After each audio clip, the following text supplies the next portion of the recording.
pertemuan perubahan iklim atau teman-teman bekerja di Kementerian Luar Negeri gitu ya atau di Kementerian Kehutanan tapi misalkan bagian kerja sama luar negeri begitu. Nah, ini tentunya penting untuk kita pahami ya bahwa ternyata ya hutan ini distribusinya punya punya dinamika, punya apa namanya scattered gitu ya, sangat sangat berpencar gitu dan ternyata yang punya peran itu tentu tidak hanya Indonesia gitu ya. Itu salah satu mungkin insight dari pertemuan pertama gitu ya. Dan sekarang kita move sedikit lebih dalam lagi membahas dari sumber daya hutan itu kan ada produk-produk yang bernilai ekonomi di dalamnya ya.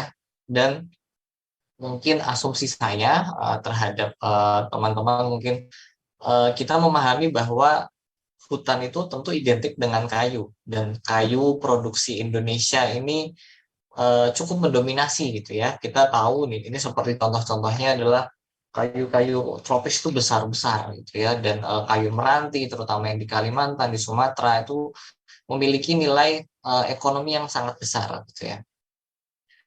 Namun coba kita sekarang rethinking lagi bagaimana dilihat konstelasinya di dunia gitu ya. Sehingga eh, kita mengetahui posisi kita seperti apa.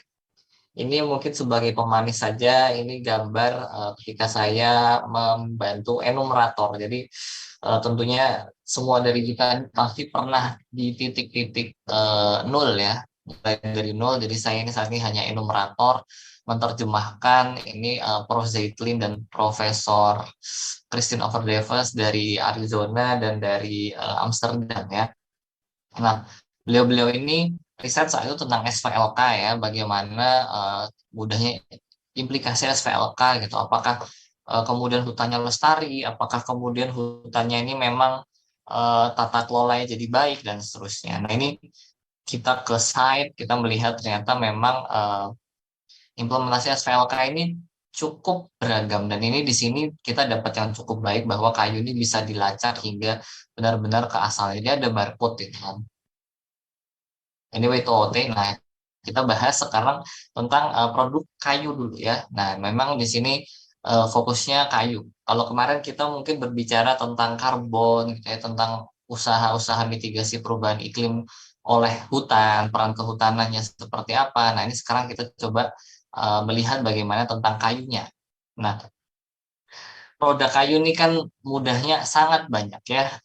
Ini hanya mungkin sub subnya masih cukup general juga. Ada industrial roundwood ya, kayu bulat industri. Nah, ada juga kayu bulat yang literalis baru ditebang juga ada roundwood.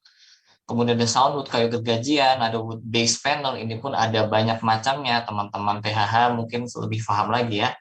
Fiber furnace, jadi serat-serat dari kayu bisa diolah kemudian menjadi apa lagi? Paperboard, lalu juga ada kayu-kayu yang tanda kutip mungkin pengolahannya berbeda lagi, wood fuel, charcoal, jadi apa arang kayu dan juga wood pellets gitu ya. Jadi mungkin ini kalau di data SEO umumnya ada 1, 2, 3, 4, 5, 6 umum ini ya. Tapi dalam wood base panel kan ada macam-macam lagi ya. Nah dalam dalam Kementerian Perindustrian Perdagangan ada yang namanya HS code. Nah HS code ini nanti lebih step spesifik lagi tiap produk itu misalkan menjadi kursi separuh jadi gitu ya. Itu ada HS code-nya dan itu eh, mereferensikan nanti oh ini kayu jenis apa, kayu dari mana, kayu dari apa produk-produk seperti apa dan lain sebagainya. Nah, tapi kita perlu memahami mungkin ini ya produk-produk hasil hutan kayu yang sering kali kita temui di pasaran. Nah, ini juga menarik untuk sebagai pengantar ya. Nanti juga akan kita elaborasikan dengan pertemuan selanjutnya yaitu kalau kita lihat ini tren mengenai konsumsi kayu secara global ini ada dinamika ya. Nah, tapi dinamika ini menariknya kayu global ini sempat turun tapi sekarang naik lagi. Jadi konsumsi kayu ini relatif meningkat ya.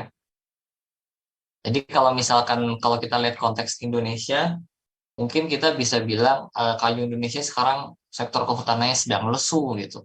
Tapi kalau lihat di konteks global, ternyata ini kan konsumsi kayu ya, artinya kayu ini masih banyak dibutuhkan. Kalau kemarin kita cerita adalah mitigasi perubahan iklim dan sektor kehutanan berperan penting, artinya itu yang mungkin kita akan utamakan ya, mitigasi perubahan iklim. Tapi kenyataannya sektor perkayuan juga masih mengalami peningkatan di sini.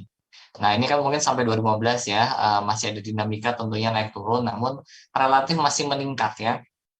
Kita bisa lihat juga Soundwood itu sekarang relatif menjadi produk yang less eh, apa namanya less desired ya, yang eh, tidak begitu diinginkan lah begitu. Sedangkan sekarang yang meningkat adalah wood based panel. Nah, di sini kita bisa lihat tampaknya kayu-kayu yang punya nilai tambah gitu, yang sudah lebih jadi gitu. Kan soundwood baru digergaji saja, wood base jadi sudah mengalami proses-proses tertentu ya, jadi lebih eh, sudah diolah lebih banyak, proses pengolahannya itu lebih banyak di pasaran. Ini juga tidak lepas dari kebijakan-kebijakan yang ada di masing-masing negara. Indonesia misalnya contohnya tahun berapa 80-an, 70-an itu kan juga kayu bulat kita masih boleh diekspor ya bahkan. Tapi sekarang kayu bulat sudah tidak boleh diekspor. Dulu kewajibannya bahkan kalau mau mengusahakan industri kayu harus punya pabrik pengolahannya juga yang dijual harus yang sudah setengah jadi sehingga bisa menyerap tenaga kerja juga di sana. Nah, itu jadi ada beberapa negara juga mungkin mengadopsi hal yang sama sehingga memang produk-produk kayu pun berubah ya bentuk-bentuknya itu. Nah, yang juga menarik nanti kita bisa lihat juga bagaimana konstelasi masing-masing produk kayu ini. Ini mungkin sebagai gambaran ya bahwa pemain kayu gitu ya, pemain kayu ibaratnya. Yang berjualan kayu di konteks global ini ya banyak. Semua negara berjualan kayu dengan ragam jenisnya ya. Mungkin di negara-negara, bahkan Rusia itu juga salah satu negara yang sangat dominan dalam perkayuan juga. Kayu-kayu yang berserat panjang ya, kayu jarum gitu, dan itu juga banyak peminatnya, tidak hanya untuk kertas, pulp and paper, tapi juga masih juga terkait pembangunan, konstruksi bangunan dan sebagainya. Ini bisa kita lihat bahwa relatif meningkat ya industri roadwood production dari tahun ke tahun, cukup meningkat ya. Nah, cukup meningkat di sini ya. Dan dinamikanya antar region juga relatif masih sama ya. Mungkin yang Asia Pasifik ini masih semakin terus meningkat ya kalau dilihat dari sini ya, begitu. Dan Afrika ini relatif stagnan, kecil ya mereka ini, eh, begitu. Kemudian Eropa, nah lihat bisa dilihat kan Eropa pun juga bermain kayu cukup cukup banyak. Nah, nanti kita bisa lihat negara-negara mana yang Eropa yang punya eh, punya ya, pokoknya industri kehutanannya juga maju gitu. Lalu Northern America dan Latin Amerika ini seperti Brasil dan lain sebagainya ternyata relatif kecil dibandingkan negara-negara lain. Sedangkan industrial roundwood net trade, nah ini untuk perdagangannya. Nah, ternyata perdagangan memang paling banyak juga dari negara-negara Asia ya, Asia Pasifik. Jadi kalau ini produksi saja ya diproduksi segini, tapi yang dijual ini bisa saja untuk yang dijual mungkin lebih sedikit. Artinya untuk net trade artinya mereka banyak untuk didagangkan keluar, diekspor dan lain sebagainya. Dan kalau dilihat di sini negara mana nih? Latin Amerika ternyata juga banyak mengekspor ya. Lalu yang hijau juga, yang biru mana tadi Eropa. Eropa ini juga relatif banyak juga yang diperdagangkan. Nah, tapi perdagangannya ini tentu hanya lintas negara ya, tidak hanya lintas negara regional, bisa juga lintas negara tetangga juga. Jadi ini perlu kita kulik lebih jauh kemana-kemana ya, perlu data lagi ya. Itu next dulu. Ups.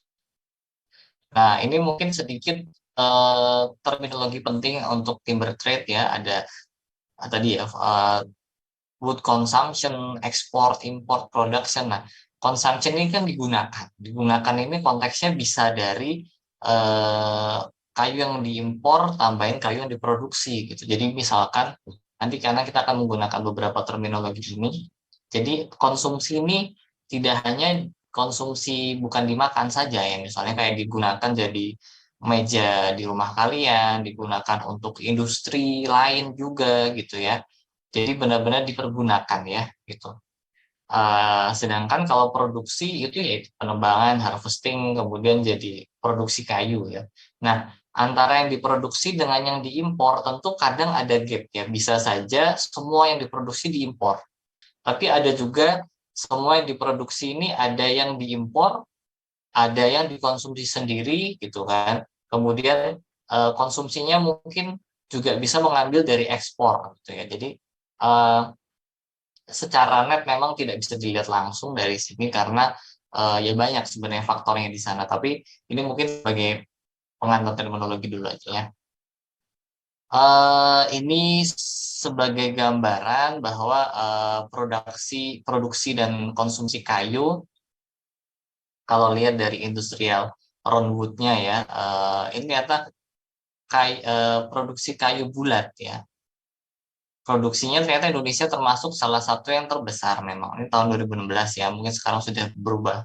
Satu, dua, tiga, empat, bahkan enam ya. Namun kalau bisa dilihat konsumsi industrinya Indonesia juga masih relatif cukup banyak. Dan ini bisa dilihat ya negara-negara yang dominan dalam konsumsi industri kayu industrinya itu ada USA ya. USA itu dia produksi banyak, konsumsi juga banyak. Indonesia ini relatif juga kurang lebih mungkin sama ya secara persentase, tapi saya nanti cek lagi berapa banyaknya. Next dulu, nah ini juga jadi antara produksi konsumsi negara-negara yang dominan relatif nampaknya sama gitu ya. Produksi dan konsumsi kayu industrinya. Nah, tapi ini mungkin belum selesai di situ ya. Ini terminologinya memang cukup banyak ya. Nah, di sini juga bisa kita lihat industrial roundwood eksportirnya. Nah, kalau dilihat dari sini kayu bulat Indonesia ini hampir tidak tercatat karena memang tidak boleh ya di sini ya. Nggak kelihatan yang paling atas ini Rusia, kemudian eh, mana ini sebentar saya cek. Nggak kelihatan. Ya, ini ada Sesia, kemudian ada mana biar kelihatan.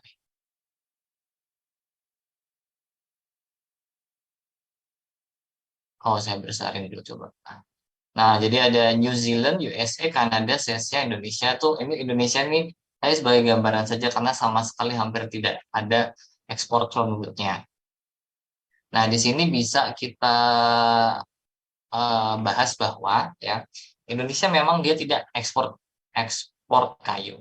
Sedangkan yang banyak ekspor ternyata dari New Zealand ya. Nah, mereka banyak mengekspor kayu-kayu industri. Jadi kayu bulat. Nah, bisa dibayangkan kan kayak negara maju seperti New Zealand saja melakukan ekspor kayu bulat.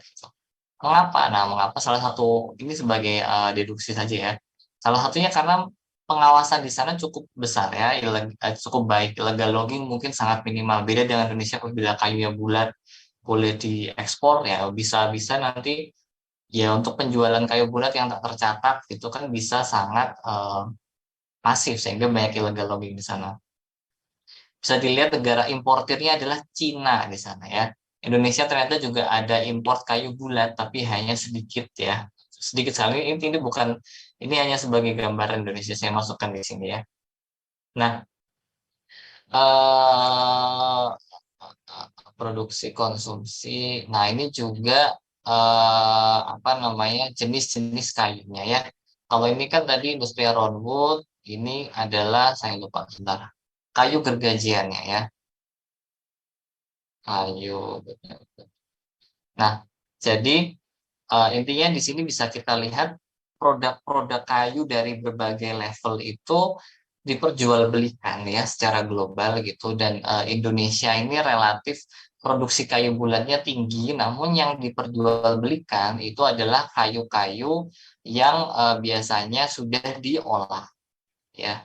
Eh, jadi Indonesia tadi kayu bulatnya tinggi, tapi diolah dulu, kemudian nanti baru diekspor. Indonesia eksportir kayu industrinya juga relatif kecil gitu ya, import apalagi gitu. Jadi kita hanya kayu bulat memang kebanyakan tuh, tapi nanti biasanya akan lebih banyak digunakan sendiri ternyata ya. Nah ini jadi sebagai gambaran sekarang itu sangat-sangat minimum Indonesia tuh, walaupun dia produksi kayu bulat ya, kemudian produksi kayu saung juga, tapi yang dikonsumsi, yang digunakan itu sangat minimal. Itu perginya memang masuk ke dalam industri-industri lokal juga gitu ya. Kemudian biasanya nanti dijual dalam bentuk-bentuk setengah jadi yang lebih jadi daripada sound. Jadi misalkan jadi pulp and paper, dan sekarang relatif kayu-kayu bangunan ini sangat sangat minimum juga diperjualbelikan karena ya biasanya harus produk-produk yang setengah jadi tadi. Nah, ini jadi balik lagi ada produk lain, wood based panel, pulp and paper, paper and paperboard. Jadi produksi yang besar memang Cina US, Cina US, Cina US. Nah, ini bisa diingat-ingat ya, Cina US ini produksinya besar sekali gitu ya. Konsumsinya sama ternyata, Cina US, Cina US, Cina US lagi. Nah, ini jadi bisa kita lihat Cina dan USA ini ya, Amerika Serikat ini ternyata tidak sekedar perang. Kalau kita main dengar-dengar kan ada perang apa namanya, perang dagang, tidak hanya di sektor-sektor elektronik, termasuk di sektor kehutanan ternyata industri mereka tuh maju, produksinya besar, konsumsinya besar juga di sana ya. Nah, ini juga hal yang menarik dan bisa kita lihat Indonesia walaupun dengan sumber daya yang relatif ternyata juga besar, tapi kita tidak banyak menggunakan itu sekarang, apalagi ya tidak menggunakan banyak hutan kita untuk itu gitu. Dan eh, Cina ternyata masih banyak juga menggunakan ya. Kalau tadi mana industri roundwood, top industrial roundwood production. Nah ya, jadi produksi kayu Cina juga masih cukup besar di sana ya. Nah, importirnya mana? Importirnya USA, Jerman, Cina sedikit ya.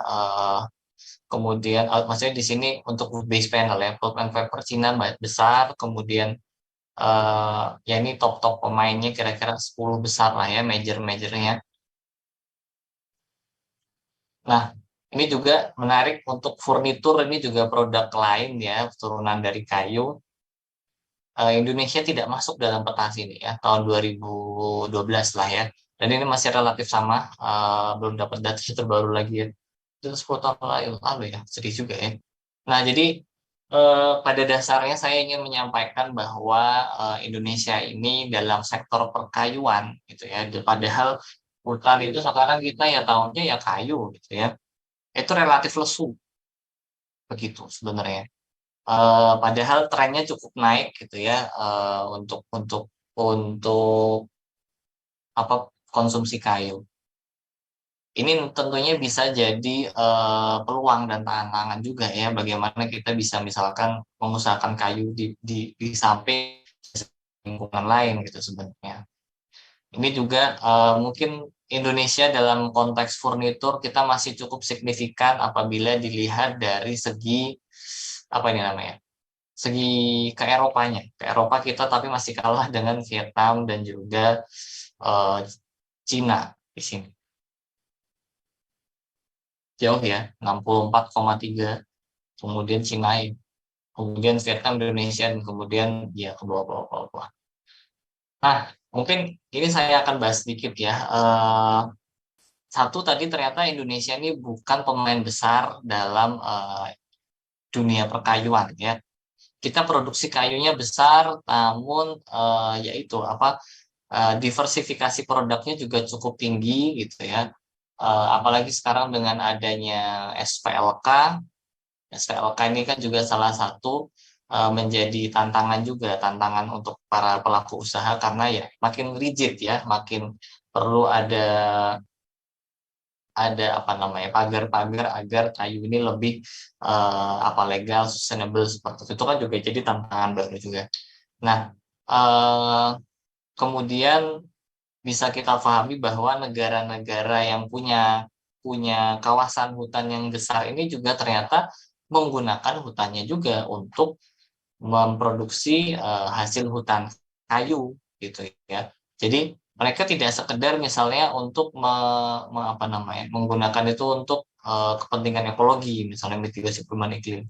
Itu iya, tapi ternyata tidak hanya itu, mereka juga masih banyak menggunakan sektor sumber daya hutannya untuk dijual, ekonominya untuk kayu dan seterusnya seperti itu.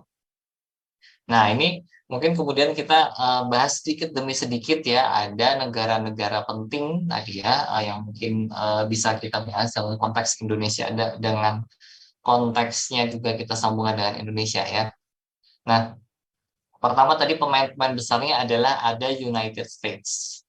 United States ini tadi ya, negara yang punya kawasan hutan atau ya tutupan hutan ya mungkin ya, karena dia pakai definisi FAO, keempat di dunia.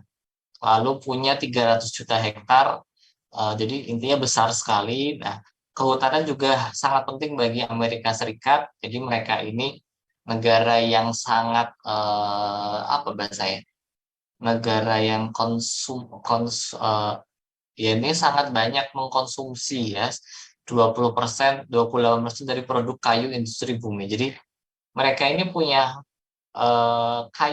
produksi punya hutan besar gitu ya, tapi mereka juga konsumsinya juga besar, sehingga tadi kita bisa lihat impor impor produk-produk kayunya juga besar. Nah, di sini jadi utamanya adalah mereka negara produsen, konsumen, dan net importer kayu terbesar di dunia. Nah, ini makanya mereka jadi pasar yang sangat sangat apa namanya sangat ya sangat apa ya prospek ya, sangat prospektif, terutama di sektor kehutanan. Indonesia sama Amerika juga banyak menjual produk-produk termasuk bisa pulp and paper dan seterusnya. Ini ada silakan nanti teman-teman ya buka di Sebijak di laman publikasi apabila ingin melihat bagaimana lebih lebih tepat lebih detailnya ya. Kami punya buku open access bisa di-download PDF-nya di website Sebijak itu beberapa buku bisa di-download ya. Ya, silakan tuh dibaca itu apa namanya gratis tentunya ya.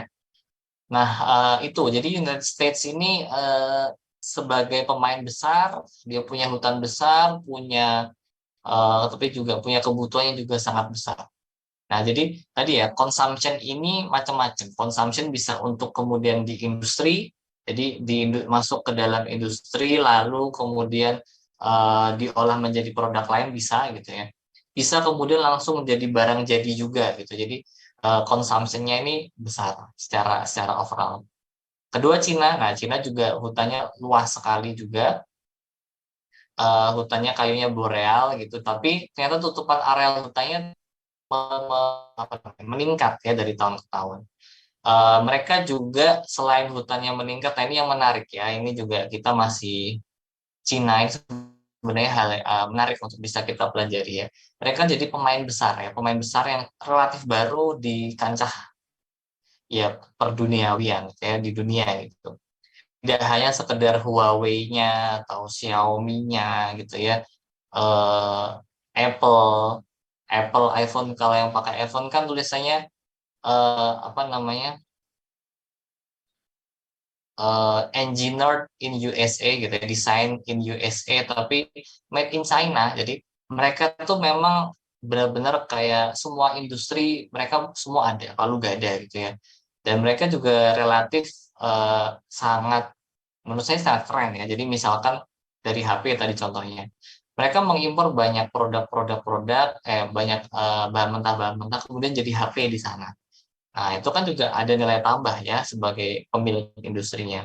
Sama juga dengan sektor perkayuan. Jadi apa namanya produk jadi itu sangat panjang kadang chain chain supply chain-nya. Jadi misalkan kayunya ada yang dari Afrika, ada yang dari Indonesia, kemudian diproses setengah jadinya di Indonesia dulu, setengah jadi kemudian bantalan belum ada diekspor ke Cina. Jadi itu bisa juga seperti itu, dan Cina memiliki peranan penting dalam memproduksi barang yang kemudian jadi itu ya. Jadi kita kan sering lihat ya, produk apapun made in China kan, jadi sampai ada meme gitu kayak eh, everything made in China kecuali manusia, made by God gitu kan misalnya. Jadi karena Cina ini sangat masif gitu di sana. Nah, kemudian juga ini ya, by far largest producer and consumer juga, juga significant di international trade of forest product misalnya ya, dari data yang tadi. Kemudian Jepang nih, Jepang juga salah satu negara yang bisa kita jadikan rujukan ya dalam pengelolaan hutannya. Karena mereka ini sebagai contoh-contoh case juga ya, bahwa Jepang ini dia juga banyak mengimpor ya. Negara-negara maju itu kan banyaknya yang mengimpor kayu, digunakan dengan mengimpor hutannya mereka itu relatif terjaga. Dan kita lihat ini bukan yang ini ya datanya ya, kayu hutannya Jepang itu relatif sama, stagnan gitu, karena memang tidak digunakan untuk ekspor, hanya untuk kebutuhan sendiri, jadi bisa lebih mudah untuk di disustainkan. Dan mereka banyak dan dia juga banyak impor, sehingga negaranya relatif kalau untuk kebutuhan kayu itu impor, produksi sendiri juga tidak cukup mereka biasanya. Nah, ini Korea Selatan ini juga juga menarik ya. Sekarang juga emerging country di kancah dunia gitu ya. Dulu ada Presiden PBB sebelumnya, sekarang kan juga Ban Ki-moon dari Korea gitu ya. Sekarang juga mobil-mobil Hyundai, Kia itu juga dari Korea. Industri-industrinya Samsung, artinya yang pakai Samsung juga kan dari Korea juga. Jadi ini sangat di secara general memang sangat progresif ya pergerakannya. Nah, sekarang juga Korea Selatan ini hutannya memang tidak begitu signifikan ya kalau dilihat secara konteks dunia, tapi mereka sendiri itu sukses dalam rehabilitasi reforestasi. Jadi ada bukunya Lesson Learned from Korea, karena mereka sukses memperbaikinya dari tahun 40-an sampai sekarang ini. Nah, eh, apa namanya, permintaan produksi hasil hutan ini memang relatif meningkat ya. Lagi-lagi sektor kehutanan ini kan turunan produknya mungkin tidak hanya kayu ya, juga dari sampai kertas dan lain seterusnya itu ya. Dan di Korea juga banyak dibutuhkan. Nah, ini sama ini, jadi yang dikonsumsi itu yang banyak adalah paper dan paperboard gitu ya. Dan Indonesia, oh ya, dia juga pasar yang prospektif untuk wood pellet juga di sana. Nah, ini jadi kalau sebagai orang bisnis kita mungkin akan lebih spesifik detail ya. Negara ini kebutuhannya produk ini yang prospektif, maka kita akan lebih ngarah ke sana produknya. Meskipun misalkan secara makro nggak kecatat, tapi ternyata dia ada niche ya, pangsa pasar yang spesifik di sana juga. Jadi paperboard dan juga wood pellet ini juga relatif diinginkan ya begitu.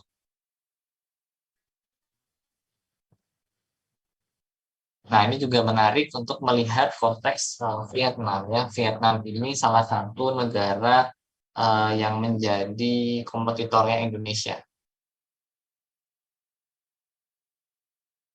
eh oh sebentar, sorry sebentar.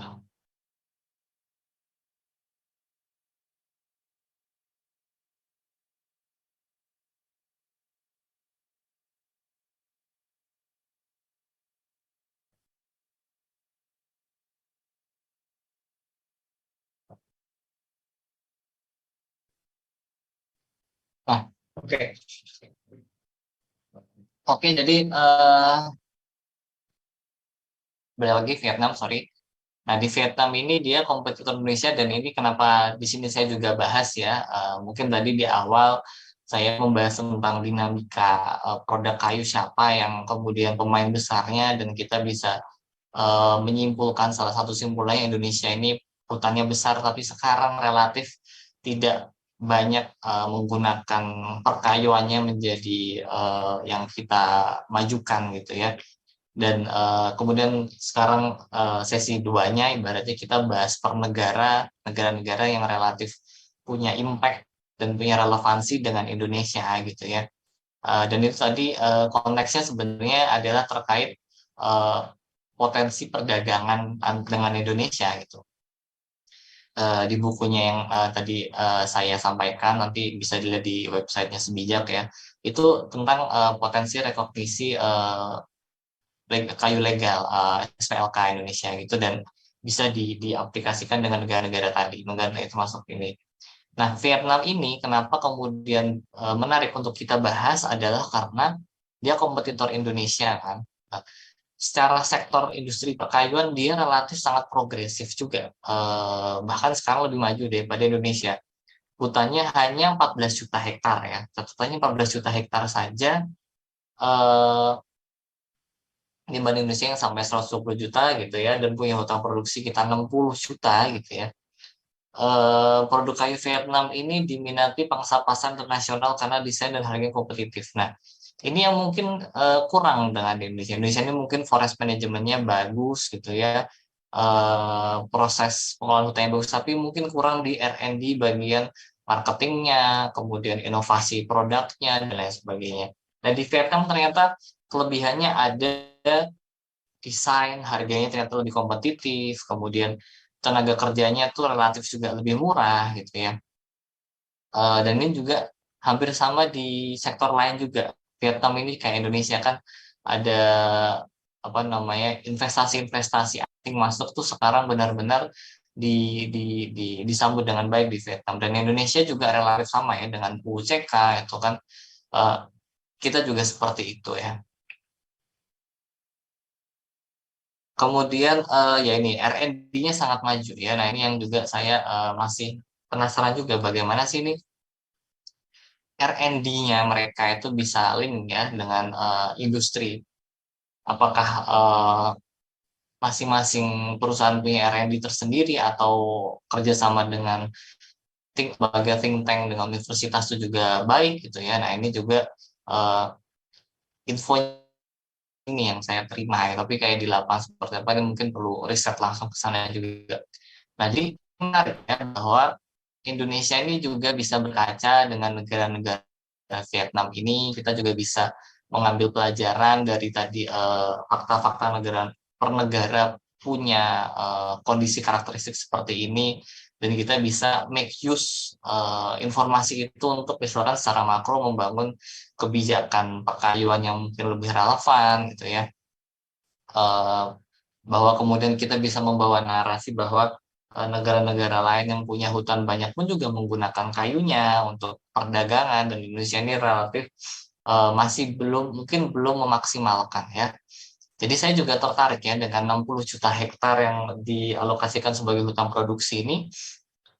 Dari data tadi itu kan belum kelihatan ya bagaimana kok nampaknya masih kalah dengan negara misalkan masih kalahnya lumayan jauh ya dengan negara-negara yang punya kawasan hutan relatif lebih sedikit gitu ya. Nah ini menjadi tentunya ini tidak hanya memberikan informasi tapi juga akan bisa mencari tahu juga seperti apa ya begitu. Loh sudah. Nah jadi eh, itu mungkin ya yang bisa saya sampaikan terkait bahwa eh, sektor kehutanan ini perkayuannya di Indonesia ini masih bisa sangat didorong begitu ya.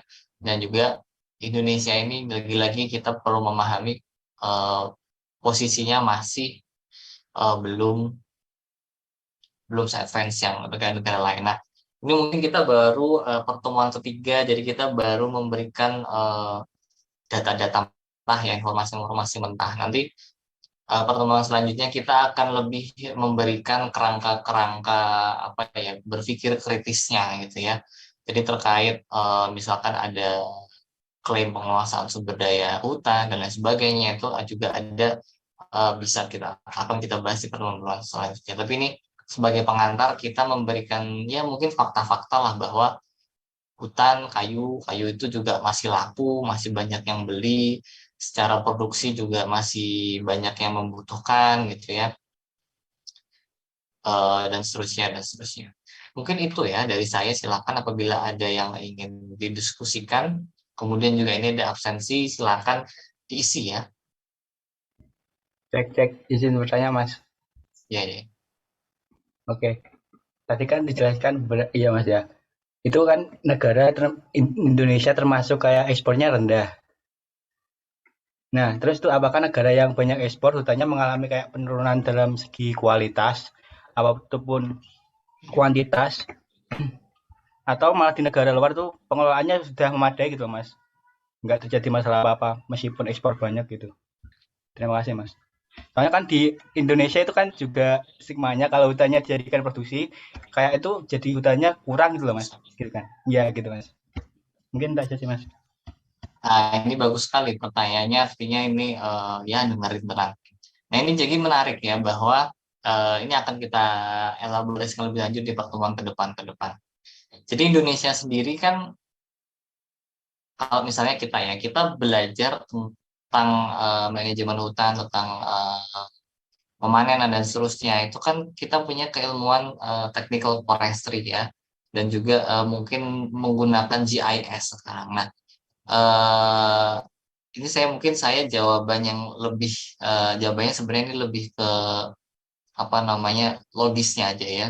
Jadi secara secara nanti kita bisa lihat negara per negara tadi ya, bahwa negara-negara Cina, kemudian USA misalkan, dan juga negara-negara di New Zealand atau di Eropa di bagian Nordicnya, Finland dan sebagainya.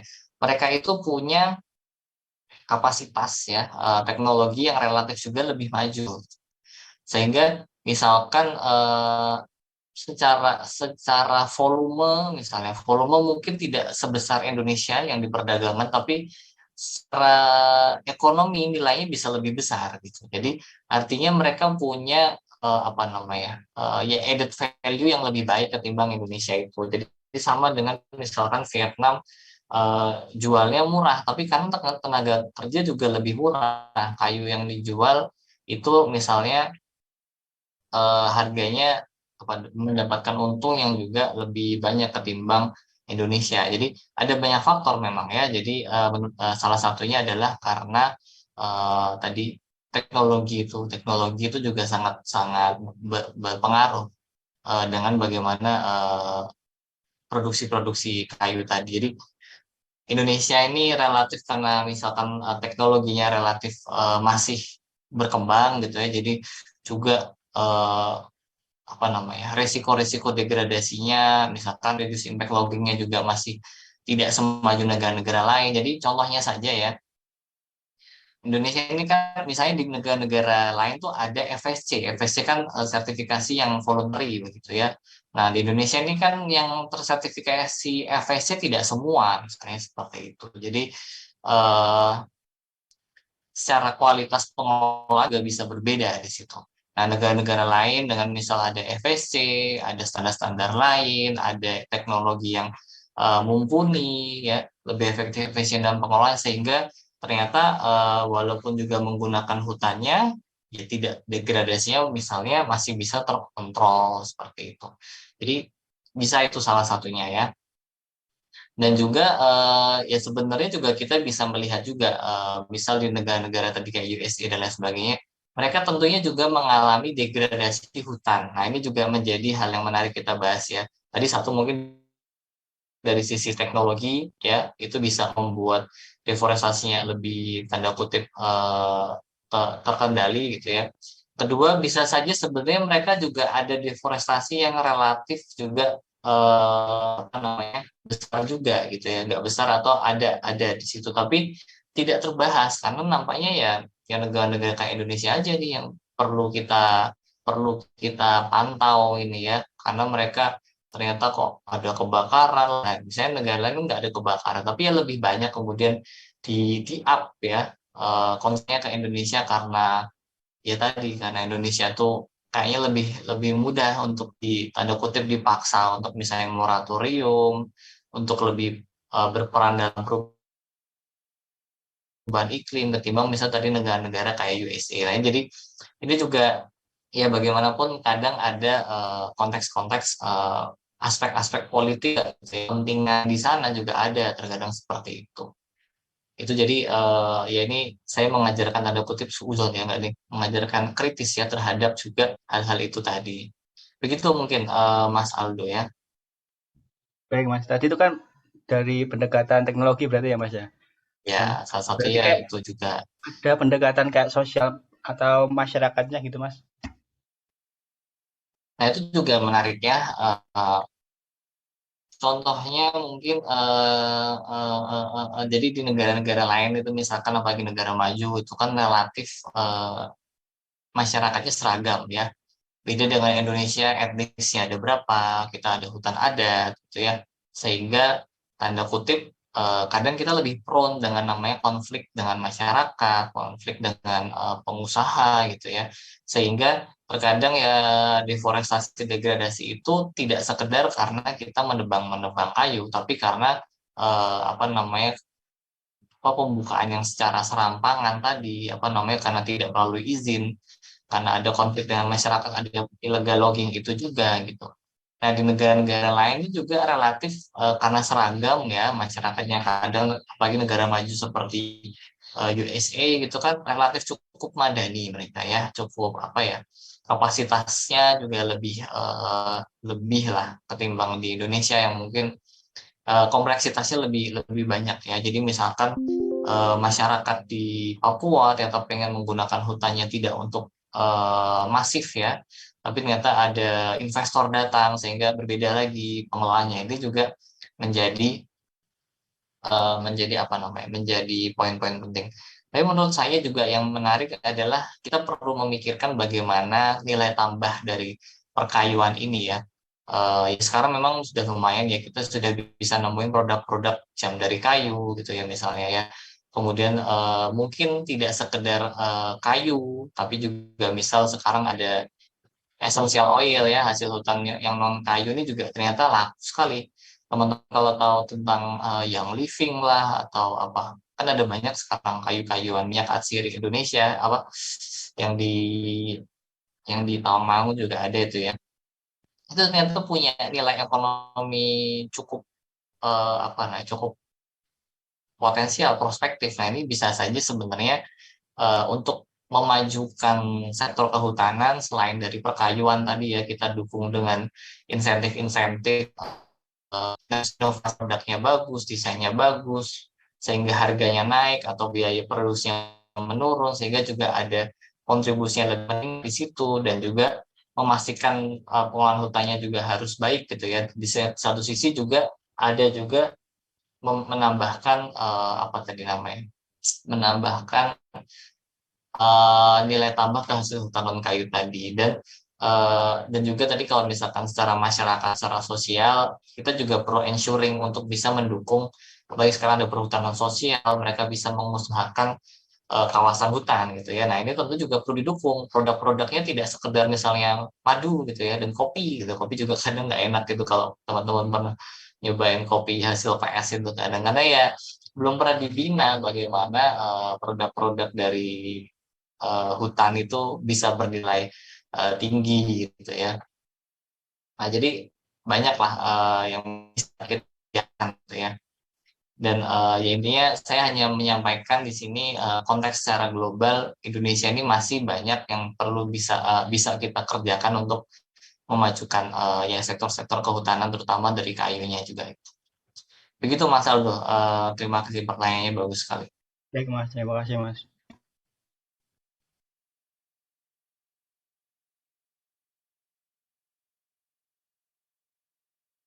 Ada lagi mungkin yang ingin ditanyakan?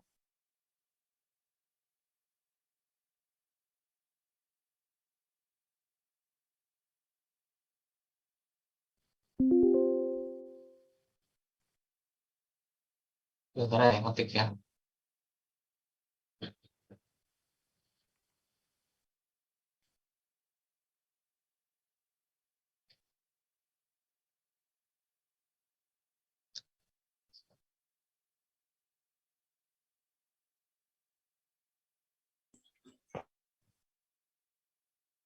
Ada lagi mungkin?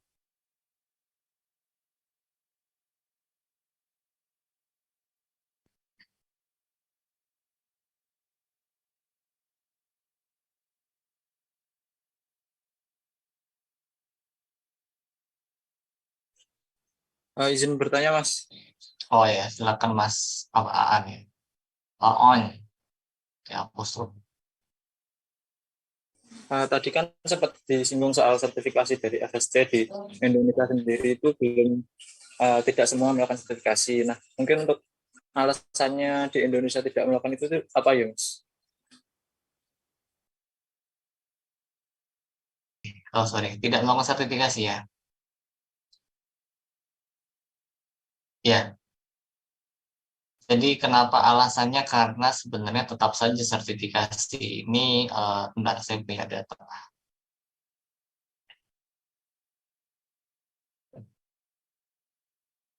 Nah ini ya, jadi pada dasarnya sertifikasi ini hanya berhasil mensertifikasi 500 juta hektar atau sekitar 12% dari keseluruhan luas hutan dunia.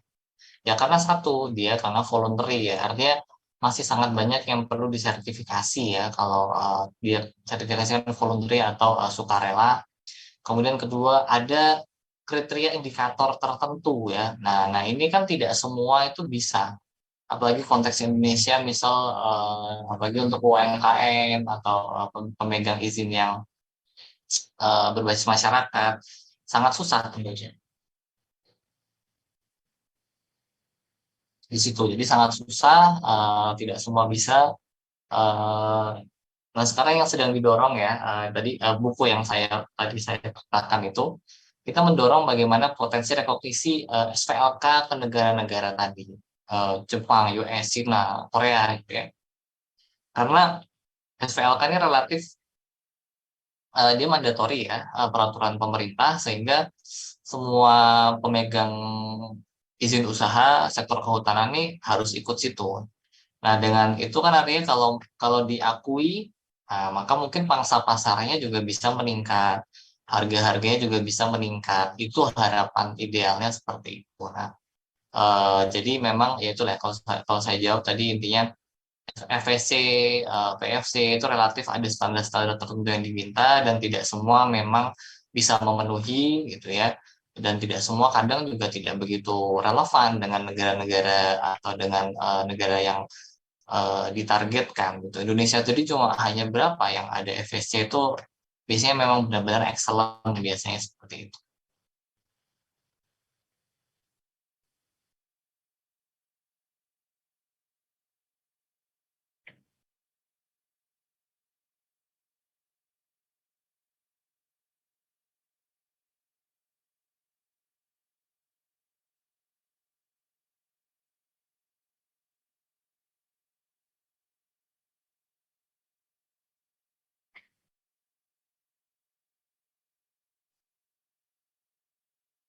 Begitu? Ada lagi mungkin? Mas, izin bertanya Mas. Izin bertanya, silakan. Tadi kan yang ditampilkan sama Mas kan terkait grafik taruhlah penguasa pasar itu ya. Di dunia itu kan dilihat dari produksi kayunya itu. Nah, itu kan ada pasarnya berarti kan tadi kayak Amerika, Cina sama ada beberapa gitu kan dilihat dari hasil produksinya. Sedangkan kan hutan sendiri itu kan fungsinya sendiri kan yang menghasilkan produksi dalam bentuk produk gitu. Taruhlah kayak biomasanya atau mungkin fungsi ekologisnya juga kan itu juga kira-kira ke depannya itu bakal dipertimbangin nggak Mas di pasar global itu buat jadi ya salah satu indikator suatu negara itu bagus dalam pengelolaan hutan gitu. Saya sebenarnya kurang ngerti Mas di situ. Gimana deh indikator apa yang dipertimbangkan tadi? Sorry. Kayak kalau saya tangkap dari pertemuan kuliah saya saat ini kayak indikator produksi global di Indonesia itu kan dilihat dari produk-produknya yang diimporin ya Mas. Hmm. Nah, kira-kira kalau misalnya hutan itu kan fungsinya ada yang lain ya Mas, kayak fungsi ekologi sama biomasanya gitu kan. Nah, itu kira-kira itu di masa depan itu bisa menjadi suatu indikator buat suatu negara itu menjadi eh, ya taruhlah kayak Amerika, USA gitu kan, ada yang bisa diukurnya gitu. Ya, oke. Jadi saya juga bertanya ya. Ini bagus tapi jadi satu pertama bisa saya beritahu bahwa ini salah satu proksi ya, salah satu pendekatan untuk melihat bahwa dinamika kehutanan internasional ini bisa kita lihat dari satu produksi dari sektor kehutanan yaitu kayu. Nah, kayu ini kan ada macam-macam produknya gitu ya, dan ternyata Indonesia itu posisinya di mata dunia di dunia itu relatif juga tidak yang major ya. Dia masih relatif ya beberapa mungkin major gitu ya, pemain penting juga, tapi ternyata sekarang sudah tidak apa ya tidak sesignifikan negara-negara lain seperti Amerika, USA, Rusia gitu ya. Nah, tadi yang ditanyakan sama Mas Alif ini, lalu misalkan terkait misalnya ada biomasa, karbonnya, apakah kemudian bisa nggak sih kita menggunakan itu sebagai kemudian patokan Indonesia ini penting gitu? Tentu bisa ya. Ini kan saya hanya menggunakan salah satu proksi tadi. Nah, Indonesia ini negara penting tentunya dan kita sering menggunakan narasi itu ya. Nanti kita belajar tentang narasi gitu ya bahwa eh, untuk menumbuhkan apa namanya critical thinking ya, narasi-narasi ini tadi kalau kita bicara tentang sektor kehutanan kita bisa menggunakan narasi ini ya, kayu Indonesia tuh masih belum maju, masih bisa maju lagi dan seterusnya ini kita bisa menggunakan narasi ini ke orang-orang Kemenko Marinvest gitu misalkan untuk membuat kebijakan yang ramah terhadap pengusaha kayu bisa juga seperti itu.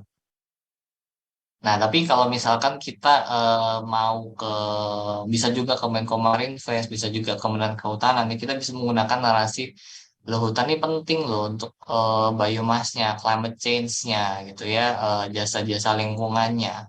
Apalagi sekarang misalnya ada namanya bioekonomi, ada yang namanya circular economy, bahwa sekarang semua produk-produk itu harus nature based, berbasis alam, sehingga mengurangi polusi ya, tidak lagi fossil fuel gitu. Artinya kan di sini sektor kehutanan bisa memainkan peranan penting gitu di situ. Nah, kemudian bawa konsep biomass, bawa konsep carbon sequestration gitu ya, sehingga kita bisa dipandang negara yang penting karena kita menyimpan karbon banyak, ada banyak gambut dan lain sebagainya.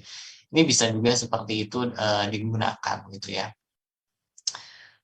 Memang ada banyak sekali ya sekarang case-case kehutanan yang tanda kutip menarik dan bombastis gitu, dan ya ini saya encourage, saya mungkin di sini hanya sebagai pemantik saja ya, teman-teman saya harapnya bisa banyak nonton video lah, baca-baca berita populer gitu ya, karena contohnya misalkan nanti mungkin kita juga belajar tentang karbon ya. Karbon ini sekarang yang main tidak seorang kehutanan gitu, yang main malah orang-orang ekonomi. Kalau teman-teman tahu ICDX, Indonesian Carbon Trading, ya ICDX pokoknya websitenya itu juga ternyata orang ekonomi yang mendesain gitu ya. Orang kehutanannya malah seperti saya setidaknya ya, masih awam dengan itu. Bagaimana cara kerjanya, bagaimana kemudian harganya berapa, itu juga masih cukup awam, dan itu harapannya apa namanya teman-teman nanti juga banyak belajar di luar juga ya. Nontonlah video-video itu, baca Ihana sini itu sebagai sebagai sumber juga. Karena di sini saya hanya menyampaikan mungkin segelintir aja gitu ya. Jadi, kesana kemari tapi intinya sangat bisa menggunakan itu sebagai proksi apa negara major di konteks kehutanan gitu bisa aja gitu ya. Kayak gitu. Baik, Mas, terima kasih. Baik, bagaimana? Ada lagi mungkin?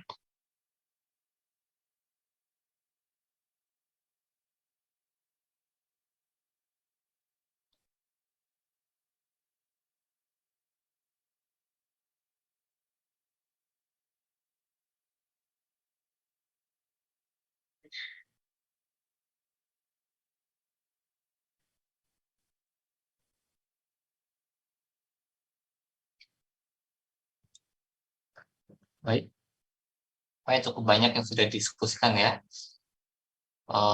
Saya cukup sejam aja kuliah. Karena kalian sebaiknya belajar di luar juga. Nanti bisa diskusikan di kelas juga. Ini mahasiswanya ada 56 ya, cukup banyak. Silakan jangan lupa absen. Saya masih mikir nih penugasannya yang cocok untuk memperdalam apa. Saya dulu pernah presentasi buat kelompok, tapi rider ya. Bisa juga penugasan nulis artikel juga bisa sebenarnya. Anyway, mungkin itu dulu yang bisa saya sampaikan. Terima kasih atas atensinya. Saya cukupkan dulu ya. Jaga kesehatan, makan siang jangan lupa. Kurang lebih mohon maaf. Assalamualaikum warahmatullahi wabarakatuh. Waalaikumsalam warahmatullahi wabarakatuh. Terima kasih, Terima Mas. kasih, Bapak. Terima kasih, Terima kasih, Mas. Mas. Pas. Terima kasih, Mas. Terima kasih Mas, sehat selalu.